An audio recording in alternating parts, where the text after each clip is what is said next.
Hello friends, welcome to फिल्मी fund joinfilms.com। मैं हूं आपका अपना वीरेंद्र राठौर और आज मैं बहुत खुश हूं क्योंकि मैं आज बैठा हूं लक्ष्मी जी के साथ। Lakshmi ji, welcome to Join films.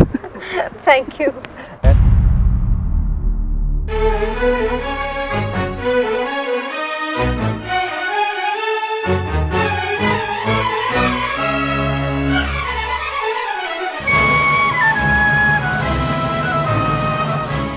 सबसे पहले वीडियोस को देखने के लिए चैनल को सब्सक्राइब करें और बेल आइकन को प्रेस करें। ऐसा मौका फिर कहाँ मिलेगा दोबारा।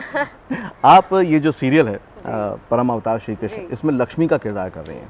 पहले तो मुझे बताइए कनेक्शन क्या है, मतलब इस सीरियल का जो कहानी है, बेस कहानी कहाँ पे है, कृष्णा पे, करेक्ट। उसमें लक्ष्मी जी का क्या? देखिए, जैसा कि हम जानते हैं कि विष्णु जी के अवतार थे कृष्ण भगवान, तो उधर से ही कनेक्शन आ जाता है लक्ष्मी का। हाँ। विष्णु चाहे कृष्णा चाहे ना चाहे, लक्ष्मी तो अगर विष्णु जाएंगे तो लक्ष्मी तो सबको चाहिए। हाँ। तो लक्ष्मी का तो रहना बनता ही है अगर विष्णु है तो। ओके। एंड बेसिकली इस शो का ये कॉन्सेप्ट है कि विष्णु और लक्ष्मी जो है वो एक तरह से सूत्रधार हैं। ओके।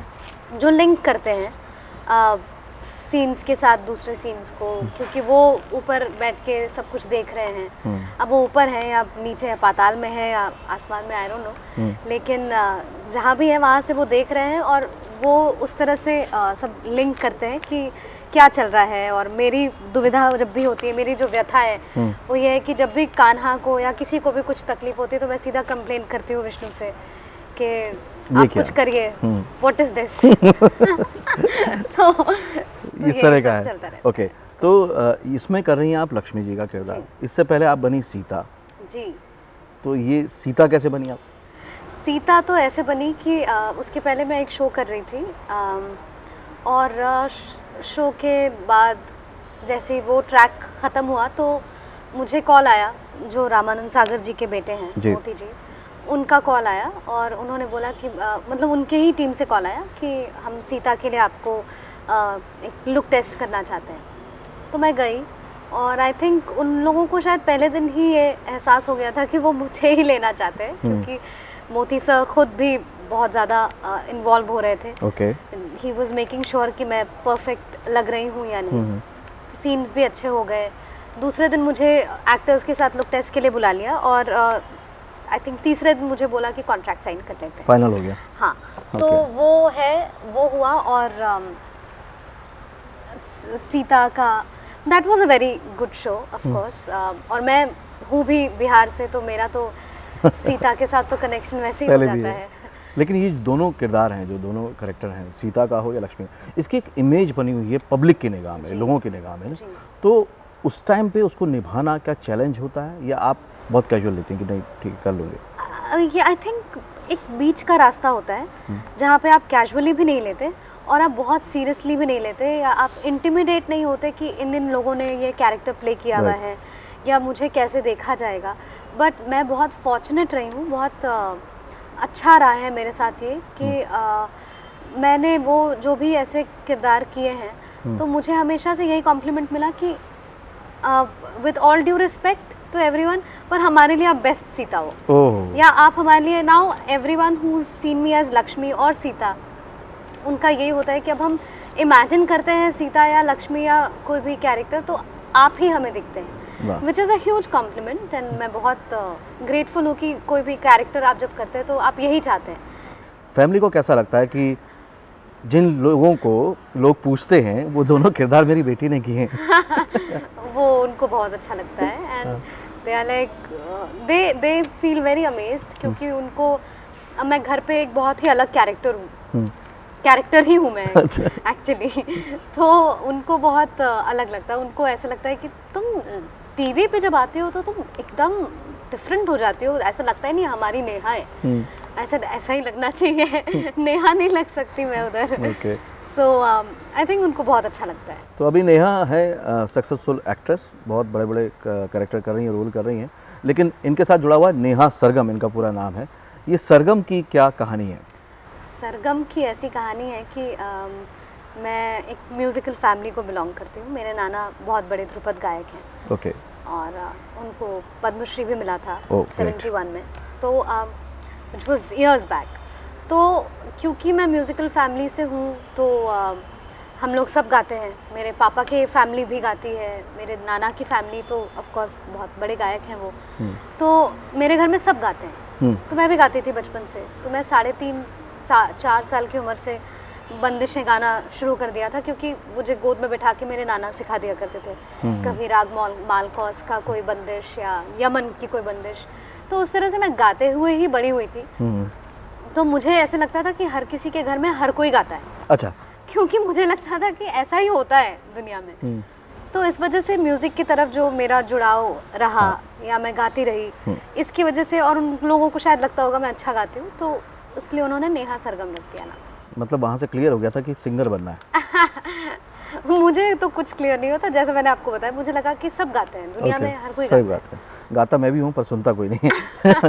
तो नेहा, फिर आपने सिंगिंग में ट्राई किया, इंडियन आइडल, वो कैसे हुआ? तो वो ऐसे हुआ कि जब इंडियन आइडल 1 आया तो बहुत अच्छा लगा देख के। तो इंडियन आइडल 2 के लिए हमने ऑडिशन दिया और काफ़ी आगे तक गई। उसके बाद इंडियन आइडल 2 में मैं आई थिंक जो लास्ट टॉप 24 या ऐसे कुछ सिलेक्ट होते हैं, मैं बस टॉप 28 तक आकर के मैं आउट हुई थी। उस टाइम सोनू निगम भी थे जज में। ओके। और मैं लिरिक्स भूल गई थी, क्योंकि जो गाने थे वो उसी टाइम दिए जाते थे, आपको याद करना है, थोड़ा टाइम देते हैं, फिर आप वो प्रिपेयर करके गाते हो। राइट। तो मैं लिरिक्स भूल गई थी and Sonu Nigam like because they wanted कि मैं रहूं, बट अनफॉर्चुनेटली वो नहीं हो पाया। एंड फिर मैंने आके अपनी पढ़ाई कंप्लीट करनी शुरू की। फिर मैं इंडियन आइडल 4 के लिए गई। 4 के लिए जब मैं गई तो मेरा ऑडिशन जो है वो थोड़ा फेमस हो गया, क्योंकि वो यूट्यूब पे अपलोड कर दिया गया था। आई थिंक बहुत ज़्यादा व्यूज़ थे उसके, कुछ 1 महीने के अंदर ही कुछ लाख व्यूज़ हो गए थे। और उस टाइम के लिए 2008 के लिए वो बहुत ज़्यादा था, क्योंकि तब तो यूट्यूब बहुत नया था। तो मुझे मैसेजेस आने लगे थे फेसबुक पे कि अरे यार तुम्हारा एक वीडियो तो वायरल हो गया है।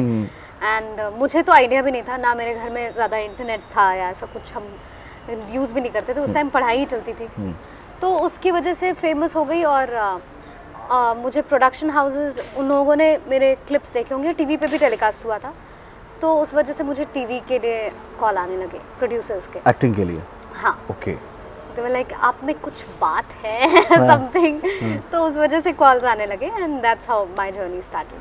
तो मतलब शुरुआत हुई सिंगिंग से, सिंगिंग में ही जाना भी चाह रहे थे, लेकिन सिंगिंग ने आपको मौका दिला दिया डेस्टिनी को कुछ और ही। हाँ, एक्टिंग में।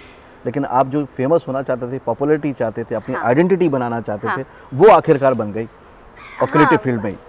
आई थिंक या, और सिंगिंग ऐसा नहीं है कि आप अगर आप गा तो रहे हो, चाहे वो आप दूर सुनाने के लिए गाओ या अपने लिए गाओ, मैं गा तो रही हूँ। एंड फॉर्चुनेटली मैं एक प्ले से जुड़ी हुई हूँ, मुगले आजम म्यूजिकल प्ले, जहाँ पे मैं अनारकली का किरदार निभाती हूँ। और हम मुगले आजम जो फिल्म आई थी उसके सारे गाने लाइव गाते हैं। ओहो, तो उस वजह से अब मैं सिंगिंग से भी जुड़ी हुई हूँ, एक्टिंग से भी जुड़ी हुई हूँ, थिएटर से भी जुड़ी हुई हूँ। तो मैं आई थिंक मैं बहुत अच्छे टाइम पे चल रही हूँ अभी फिलहाल। आप खुश हो आज जिस जगह पे हो? बहुत। Okay. I have always been happy. Okay. अभी कौन से ऐसे करेक्टर हैं या क्या आप और करना चाहती हो explore? Artist. It's an ocean. आप कभी भी आप आई थिंक संतुष्ट तो नहीं हो सकते। आप ऑलवेज आप थैंकफुल हो सकते हो जो भी आपने किया, बट संतुष्ट तो इंसान कभी नहीं होता, सेटिस्फाइड नहीं होता। हम एक्टर्स या आर्टिस्ट बहुत ग्रीडी होते हैं। राइट। उसी वजह से डिस्कवरी होती है। कुछ ना कुछ चाहिए ही होता है। There's always something new to look forward to. So of course there are lot many characters. ऐसे बहुत सारी चीज़ें जो एक्सप्लोर करना बाकी है, और बहुत सारी चीज़ें कर भी चुकी हूँ थैंकफुली। तो I am always looking forward कि कुछ अच्छा और कुछ अच्छा मिल जाए। ओके। अब मुझे एक चीज़ लास्ट में आपसे पूछनी है, क्योंकि आप सिंगिंग में भी पहले आए तो एक दौर आपने वो देखा रियलिटी शो वाला, अब आप बहुत सारे सीरियल कर चुके हो और आप पटना से आए हो। जो भी लोग अलग अलग शहरों से आते हैं, खासतौर से गर्ल्स और उनके पेरेंट्स काफ़ी डरते हैं कि इस इंडस्ट्री में शायद उतनी सेफ नहीं है, लेकिन अब आप एक्सपीरियंस हो, आप क्या कहना चाहोगे? आई थिंक मैं आपको अपनी पहली एक्सपीरियंस बताती हूँ। जब मैं आ रही थी मुंबई पहली बार, तो मुझे जो प्रोड्यूसर ने मुझे पहला शो दिया था, उनका नाम था राजन शाही। ओके। और उन्होंने मुझे स्पेशली बुलाया था, और उन्होंने मेरी मम्मी के साथ मुझे बुलाया था। उन्होंने बोला आप किसी पेरेंट के साथ आइए। ओके। और मैं आई, मुझे होटल में ठहराया था। तो हम लोग जब पहुँचे तो हम लोग काफ़ी डरे हुए थे कि ये क्या है, क्योंकि उस टाइम आप किसी को जानते नहीं हैं, आप किसी के बात की वैल्यू रखते हैं, बड़े हैं वो हमसे, और उन्होंने जेन्युइनली बुलाया तो हम विश्वास करके चले गए। बट ऑफ कोर्स एक डर था थोड़ा क्योंकि इतनी बहुत बातें सुनते हैं। कि हाँ, क्योंकि हम इतनी बातें सुनते हैं। Right. But thankfully, fortunately, I think God has been very kind, क्योंकि मुझे वो डर था, मेरी मम्मी भी डरी हुई थी क्योंकि वो अकेले बेटी को लेके आई थी। बट जैसे ही हम राजन सर से मिले और जैसे ही इस इंडस्ट्री में जिस तरह से काम होता है, आई थिंक डिपेंड्स आप किस जगह पे है, किसके साथ है, बट और आप कितना कैसे मैनेज करते हैं खुद को। आई थिंक मेरे लिए तो ये industry is like a family. मैं बहुत खुल के रहती हूँ। मुझे आई थिंक मैंने तो आज सच ऐसा कुछ फेस नहीं किया है, और मैं वैसे भी बहुत थोड़ी स्ट्रॉन्ग कैरेक्टर की हूँ तो मैं थोड़ी स्ट्रिक्ट हूँ उस तरह से। बट अदरवाइज मैंने ऐसा कुछ फेस नहीं किया है। I think people have been very good to me. Thank you, Thank you, thanks a sir. Lot. Thank you. तो ये थी नेहा सरगम, इन्होंने अपने एक्सपीरियंस आपके साथ शेयर किए। मुझे उम्मीद है आपको पसंद आए होंगे। कमेंट बॉक्स में मुझे ज़रूर बताइएगा कि आपको इनका कैरेक्टर सबसे ज़्यादा पसंद कौन सा है, सीता वाला या फिर लक्ष्मी वाला या फिर वो नेहा सरगम जो इंडियन आइडल में आई थी। ज़रूर बताइएगा, मैं नेहा के साथ शेयर करूँगा। अगले वीडियो में फिर से मुलाकात होगी, तब तक के लिए देखते रहिए, सीखते रहिए, जमे रहिए। All the very best. I will